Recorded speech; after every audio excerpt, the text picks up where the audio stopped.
Всех с наступающим Новым годом. И что, все, расходимся? Или все-таки подведем итоги, энергетические итоги уходящего года и про всякое актуальное поговорим? Ну, в режиме дайджеста, потому что подвести итоги всего, что произошло, что сделали в нашем топливно-энергетическом комплексе, это несколько часов плотного текста.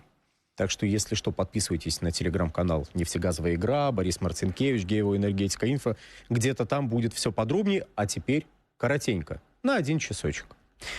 Давайте начнем с нефти. Вот у нас предварительные итоги года начинаются с нефти. Ибо нефть – матушка. Не, с нефти матушки, потом дойдем и до газа, батюшки.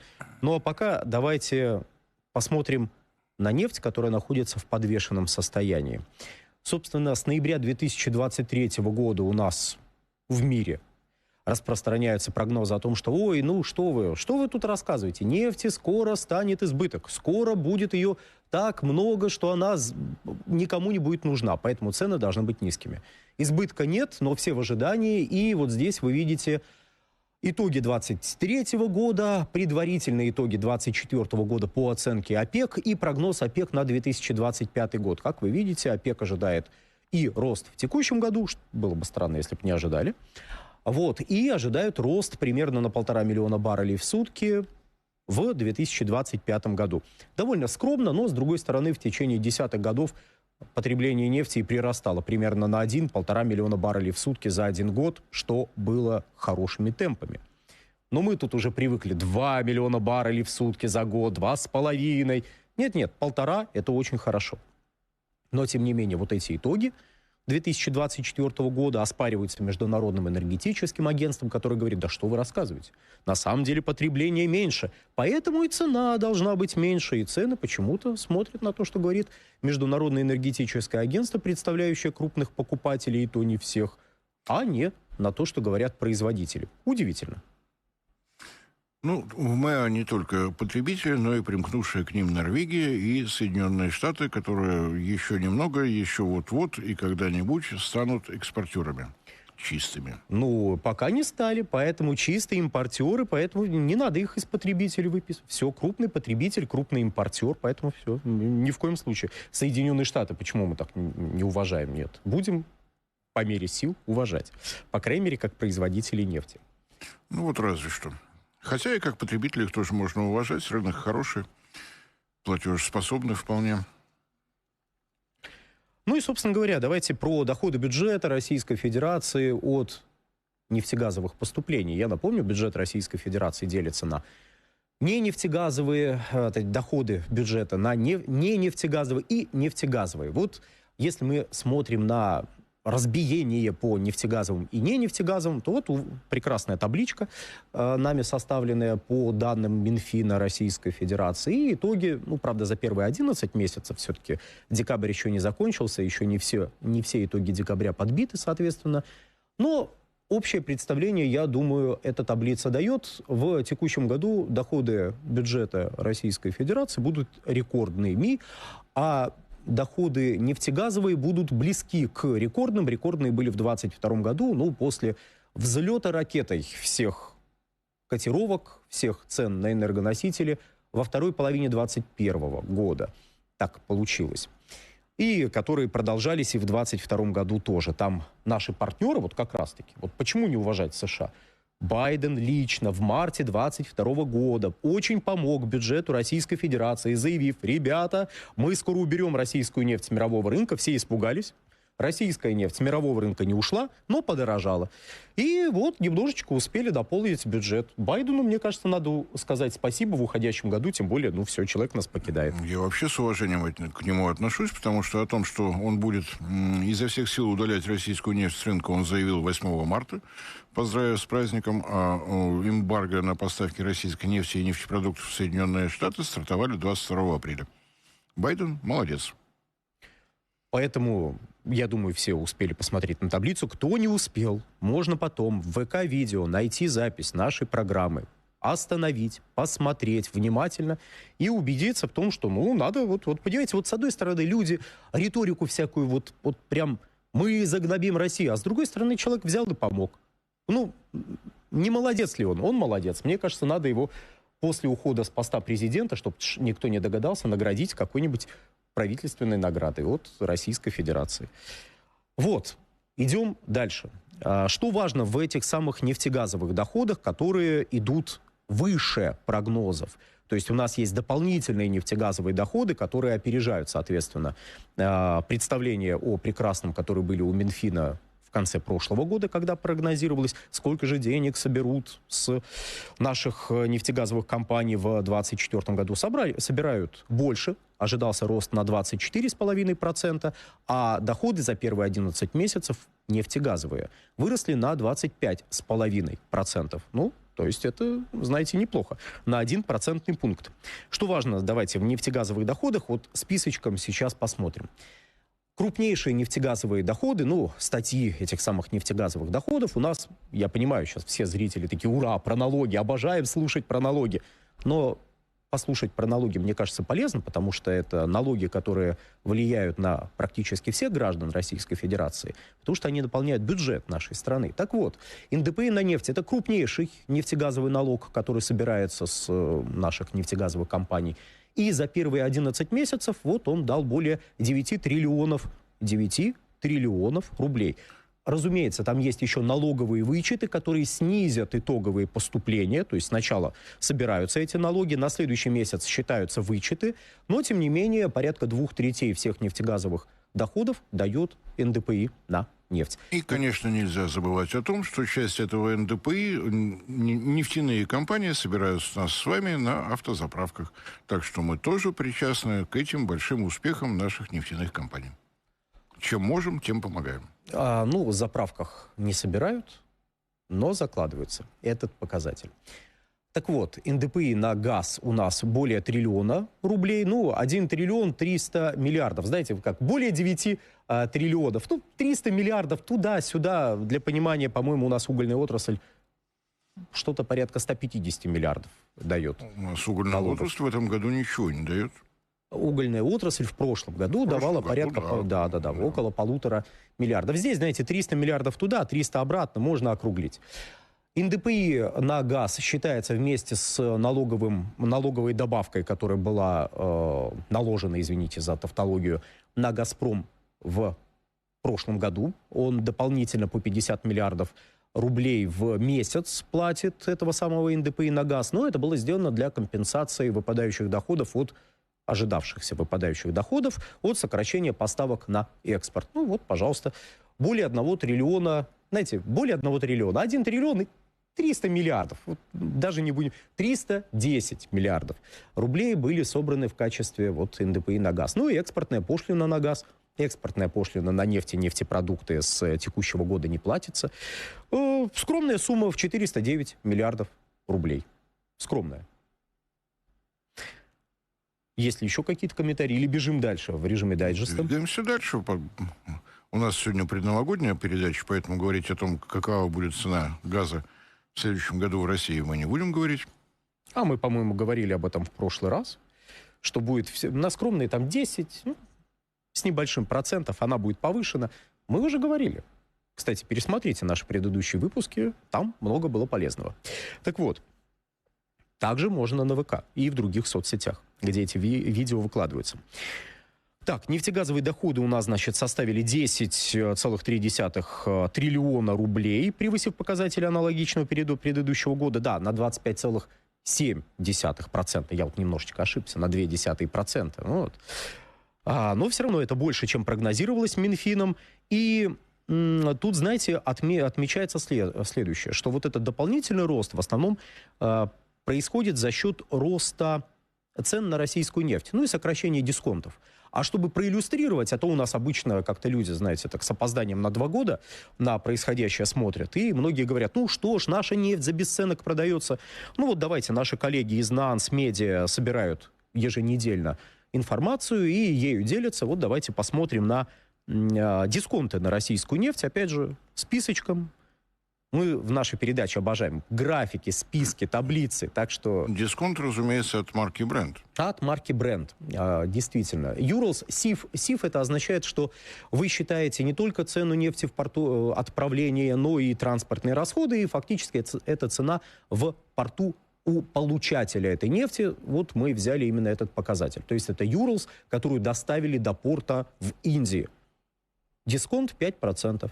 5% это может быть на 1-2 процентных пункта, не на процентов, именно на процентных пункта больше, чем обычно было до 2022 года, когда мы говорили про цену Urals и цену Брента. ВСТО – это Восточная Сибирь, Тихий океан, это смесь, которая поставляется Роснефтью и Газпромнефтью по одноименному нефтепроводу и дальше поступает в порт Козьмина, из которого в основном в Китай идет эта нефть, но не только туда, вот 3% дисконт. Но это в порту отправления.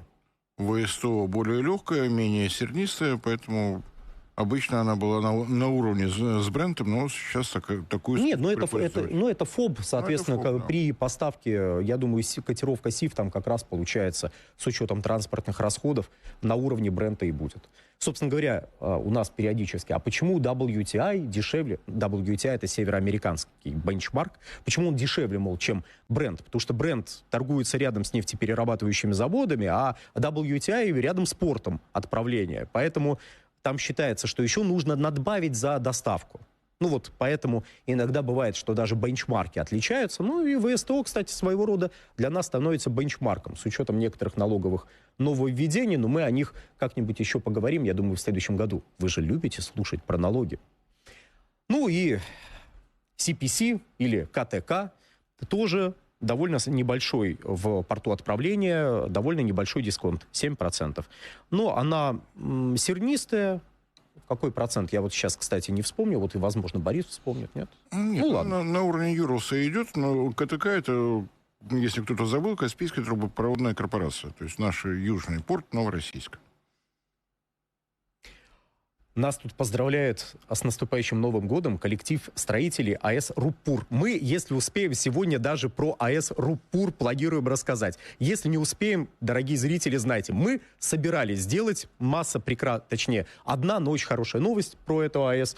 Вам тоже большой привет, прекрасное дело делаете. Кстати, если хотите написать вопрос, замечание, предложение, в какой-то момент у вас в углу экрана вот в этом появится QR-код, с помощью которого можно вот нам что-нибудь написать. Вот он и появился. Ну, а на случай, если не успеем, то итоги атомного года я постараюсь подвести уже на других каналах.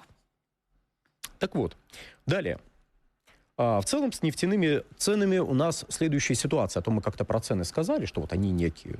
А то дисконты и прочее. От чего дисконты? Давайте посмотрим на график. Раз уж мы так в режиме бегом, вот график. Это, собственно, последние данные, которые есть на конец декабря. Ну, понятно, что еще немножко в начале следующей недели будет обновление. Но вот на конец декабря к настоящему моменту почти $74 стоит Brent.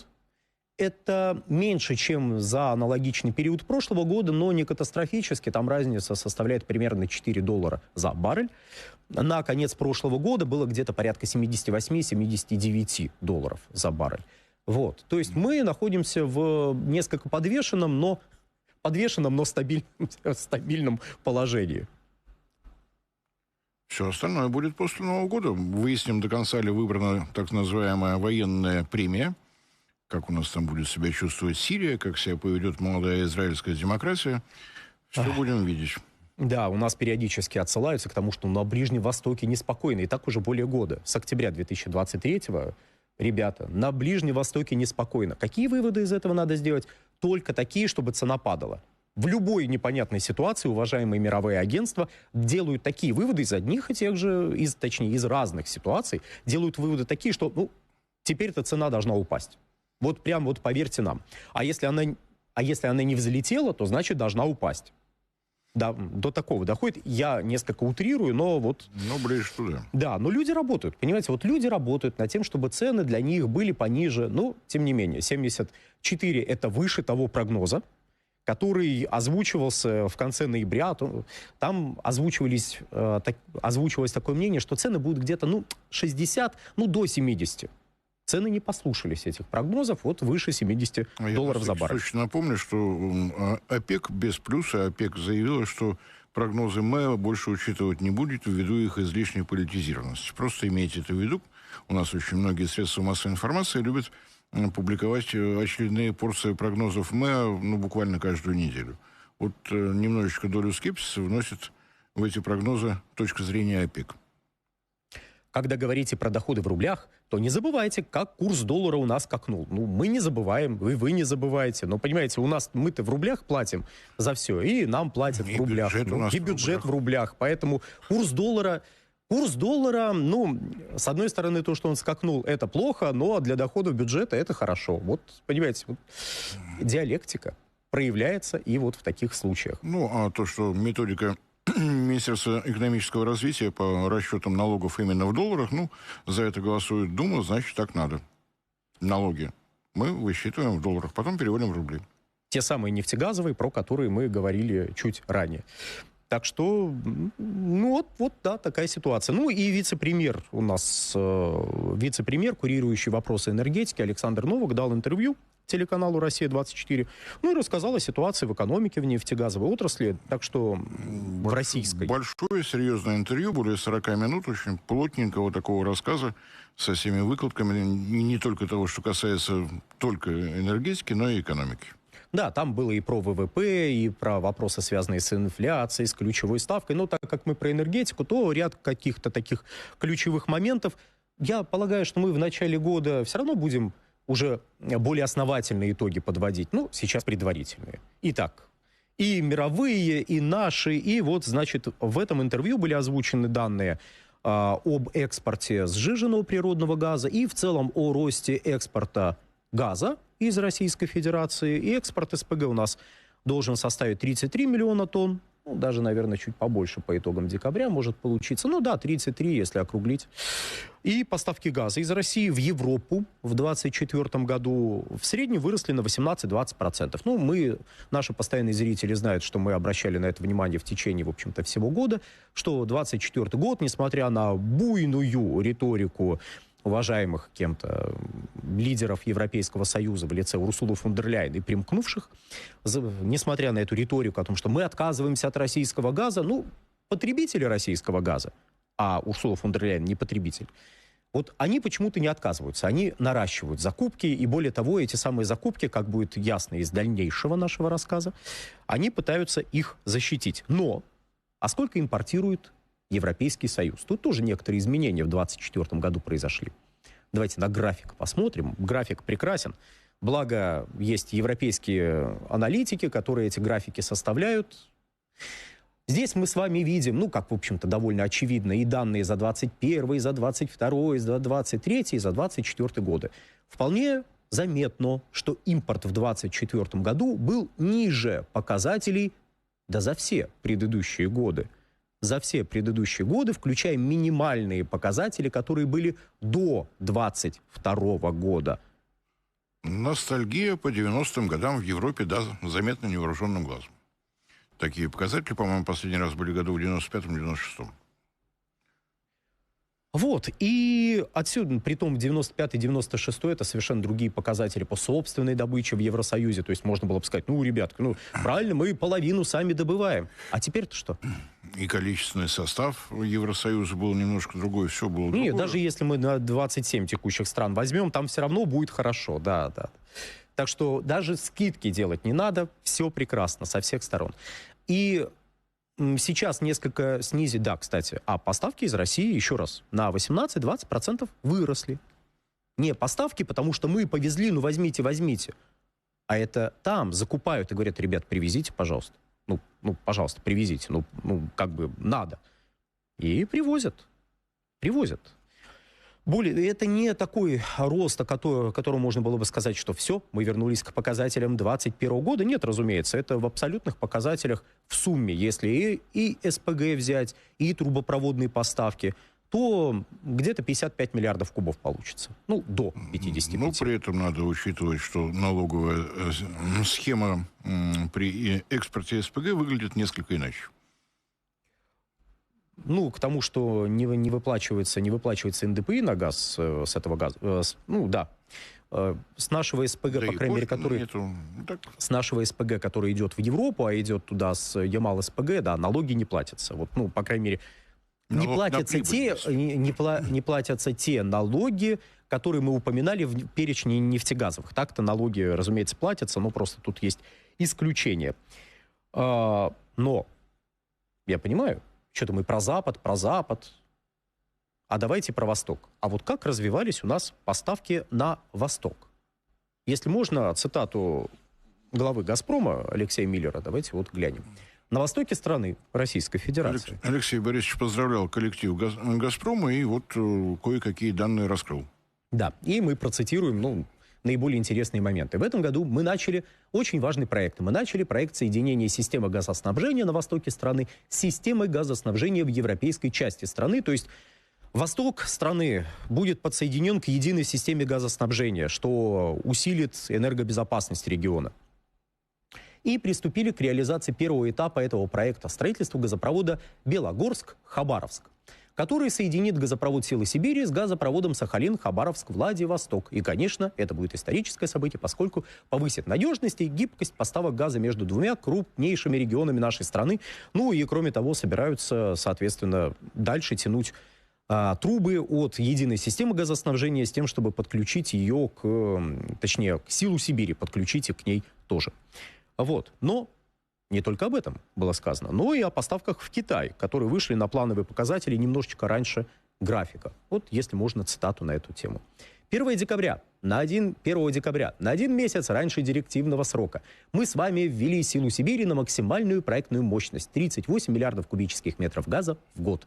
И за короткий промежуток времени, всего за 3 недели с небольшим, мы с вами уже дважды побили суточный рекорд поставок газа в Китай. И мы уже точно знаем, что по итогам 2024 года мы перевыполним план поставок газа в Китай — 30 миллиардов кубических метров, поставим где-то около 31 миллиарда кубов, как мы и говорили в нашей программе несколько месяцев назад. Так что смотрите нас регулярно. Понимаете, вот глава «Газпрома» в конце года вам что-то расскажет, а мы вам расскажем в середине года. Вот. Как это? «А я же говорил» называю. Рубрика «А я же говорил». Вот. Дальше. Сейчас перейдем к самому животрепещущему. Однако заметим, что может возникнуть вопрос. Вот я жду, почему-то нам никто не пишет. Вот никто об этом не пишет. Стоп, нет, вот. Здравствуйте. А что вы все про экспорт газа? Я вот ждал, я надеялся, что мы сейчас будем про экспорт, и кто-то напишет. Спасибо большое. Как растет внутреннее потребление? Я на всякий случай объясню логику, почему сначала про экспорт, потом про внутреннее потребление. Все предыдущие годы доходы, которые «Газпром» получал при экспорте, он перекладывал в то, чтобы заниматься газификацией России. И уменьшение экспортных поставок может поставить под риск все программы, связанные с газификацией. Экспорт важен в силу этого. Не только в силу того, что это доходы для государственного бюджета, но это прибыль «Газпрома», которая перекладывается на то, чтобы продолжать газификацию в соответствии с теми планами, которые в 2021 году были намечены. Ну и, собственно говоря, вот что это все дает нам? Вот «Сила Сибири» — это якорный проект. Так, если без хихонек-хахонек. «Сила Сибири» — это якорный проект, который позволил эффективно разрабатывать 2 крупных месторождения — Чиндинское и Кавыктинское. Кавыктинское вот буквально 2 года назад было введено в эксплуатацию, 21 декабря 2022 года. И эта разработка этих месторождений, кроме прочего, позволяет... Но тем не менее. Вы знаете, мы с Александром как большие мечтатели. Вот у нас, к сожалению, нет какого-то специального СМИ, который рассказывает только об энергетике. Вот Алексей Борисович сказал про Благовещенск. В том же городе Свободном газовые котельные стали работать, они угольные. Электростанция там появилась. И так далее, и так далее. То есть вот небольшие события, которых мы не видим, к сожалению, в наших центральных СМИ, они происходят постоянно. А у нас складывается впечатление, что вообще ничего не происходит. Работа идет, она не быстрая. Напоминаю, что энергетика — это самая консервативная часть экономики, самая консервативная отрасль. Быстро ничего не происходит, но события происходят постоянно. Происходят тихие, незаметные. Вот я, может быть, немножечко в сторону уйду. Вот на этой неделе, в самом начале, поступило сообщение с Таймыра. Компания «Роснефть» там тихонечко, никому ничего лишний раз не рассказывая, построила электростанцию на Таймыре. Это вообще событие. На попутном газе 150 мегаватт электростанция. Это действительно событие. Причем не только для Таймыра. Для Таймыра это вообще сенсация. Там Редко такое происходит. И таких событий много. Небольшие, вот здесь, вот тут, вот здесь. Ну, кроме прочего, там можно еще заметить, что в целом потребление газа, вот если по миру, знаете, вернемся к миру, на 100 миллиардов кубических метров выросло. Потребление в 2024 году. Ну, понятно, год еще не закончился, но вряд ли, вот знаете, последние дни, они прям что-то изменят в этих цифрах. А знаете, какие 3 страны вложили больше всего вклада в рост? На троих. На троих. Китай, Индия, Российская Федерация. К вопросу о внутреннем потреблении, то есть кроме экспорта за рубеж у нас растет и внутреннее потребление. В том числе за счет того, что на Дальнем Востоке создаются вот эти проекты. Понятно, что, я понимаю, можно предъявить претензии. А почему вот такой-то город до сих пор не газифицирован? Почему такой-то не газифицирован? Но процесс все-таки идет. У нас уровень газификации по итогам этого года, ну, если все прогнозные показатели сойдутся, увеличится до почти, хорошо, без почти, до 74,7%. В 90-м году было 40%. 74,7%. В 90-м 40%. 74,7%. Меня вот что всегда радует, когда идут вот такие гневные замечания, почему не газифицировали. Вот при советской власти вы тоже возмущались, почему советская власть вас не газифицировала? Или вы как-то иначе себя вели? Ну, это так, тоже к слову. Так, кроме того, были озвучены сроки ввода в эксплуатацию дальневосточного маршрута поставок, который у нас еще называют «Сила Сибири-3». Ну, знаете так, чтобы было понятно, где это все расположено. Но вообще это дальневосточный маршрут поставок. На самом деле, для краткости можно называть Сахалинским проектом, тогда вообще все сразу на местах. Надо так этой серии, только никому не говорите, откуда будет идти газ. Ну, просто дальневосточный маршрут поставок, 10 миллиардов кубов. Собирается его увезти через 2 года, в январе 2027-го. Ну, через 2 года с хвостиком. Судя по динамике, что вот в Китае увеличили поставки, притом их наращивают по показателям выше проектных, можно предположить, что и «Сила Сибири» может чем-то прирастет. Я напомню, ну, может, кто-то не знал, кто знал, забыл. В общем, напомню, либо расскажу. Мощность «Силы Сибири» 38 миллиардов кубов в год. Проектная. Экспортная мощность. Экспортная мощность, да. Есть еще, так, знаете, скромные 12-14 миллиардов кубов, заложенные, которые будут внутренним потребителям поставляться. По этому газопроводу экспортная 38 миллиардов. Но есть возможность, заложенная, опять же, в проекте, увеличить при необходимости, если потребителям надо, мощность газопровода экспортную до 60 миллиардов кубов. Ну так, для понимания. И пару лет назад в открытых источниках мелькали сообщения о том, что переговоры на эту тему начаты, но пока вот тишина. Начато, посмотрим, как дальше пойдет. Да, «Газпром» в 2024 году добудет около, опять же, по данным главы «Газпрома» Алексея Миллера, 416 миллиардов кубических метров газа. Всего на 61 миллиард кубических метров больше, чем в 2023. То есть восстановление объемов добычи идет достаточно активно, прямо скажем. Ну, собственно говоря, вышли на, если 416, да даже если 400 миллиардов кубов подтвердится, это будет один из лучших показателей за прошедшие годы. То есть это, если мы возьмем... Просто у нас обычно сравнивают с наиболее, наверное, наиболее выдающимися годами, вроде 18-го, 19-го, ну и даже неплохим 21-м годом. А если посмотреть на 10-е годы, то 416 это мама дорогая, это прекрасный объем. Но мы еще про Российскую Федерацию в целом поговорим. Да, в 2024 году была запущена 4-я линия Амурского газоперерабатывающего завода. Это, опять же, «Сила Сибири», это не только газопровод, не только месторождение, но это крупнейший в стране газоперерабатывающий завод. Так, на секундочку, который строится просто вот, хочется сказать, в чистом поле, но это будет и верно, и неверно одновременно. Давайте. В чистом поле крупнейший в стране газоперерабатывающий завод. Напротив него еще Амурский ГХК, газохимический комплекс, строится, куда будет часть продукции Амурского газоперерабатывающего завода идти. Откроют оба завода, будет такой небольшой проект под названием «Дальневосточная Абу-Даби». А если туда подтянутся компании, которые будут работать со среднетоннажными проектами, с малотоннажными, мы действительно получим химическую столицу, но на Дальнем Востоке, а не только в Татарстане. Но это будет вообще, на самом деле, вот крупнейшая подобного рода крупнейшая газоперерабатывающая, газохимическая зона, в принципе, да, наверное, и начиная от Восточной Сибири до острова Сахалин. Вот просто, вот сразу. Да, пятую линию сейчас там приступили к пусконаладке. Да, интересно, что вот особенно хочется отметить.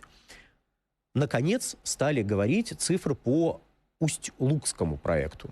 И, собственно говоря, строится комплекс в районе Усть-Луги. То есть до этого так строили тихо-тихо, в середине года об этом напомнили, что это за комплекс. А это уже не 42 миллиарда кубов, как Амурский ГПЗ, а это, на секундочку, 45 миллиардов кубов. Были... Причем по плану туда вот эти 45 миллиардов кубометров должны были прийти с повышенным содержанием легкой фракции углеводородов, этан, пропан, бутан, для того, чтобы и там, в Усть-Луге, начал работать еще и газохимический комплекс. То есть такой комплексный вариант. Да, это будет второй по величине в мире такого рода комплекс. Так, знаете, ну так, на секундочку, ничего не строится. Вообще, нигде ничего. Ну вот крупнейший в стране газоперерабатывающий завод строится, при том, что некоторые партнеры, которые должны были поставлять оборудование, в 2022 году сказали чик-чирик, мы в домике, и ушли. Ну, как-то проблему решили. И вот в Усть-Луге строят 46%, ну вот данные о готовности, 46%, не знаю, как считали, но вот 46%. Да, Гелий, вот вы сейчас видите, КАМАЗ подъезжает.